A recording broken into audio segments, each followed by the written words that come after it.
Dear friends, నా పేరు బాలరెడ్డి కొత్త. ఇదివరకు ఇది విత్తనాలు జల్లినప్పుడు చూపించాను. ఇప్పుడు జనం వర్షాలు తక్కువైనా అట్ట పడి పెరిగింది. 1.5 అడుగు 2 అడుగులు అట్ట వచ్చింది.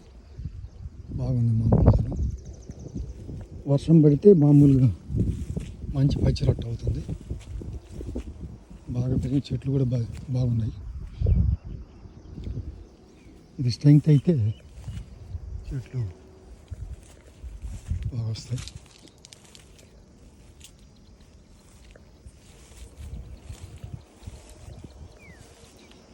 పక్క చేలు అట్లా గిడ్డి బట్టి మామూలుగా తర్వాత ఉన్నాయి. కల్టివేషన్ బాగా చేసిన తర్వాత ఇది తగిలి కూడా బాగా అతికింది.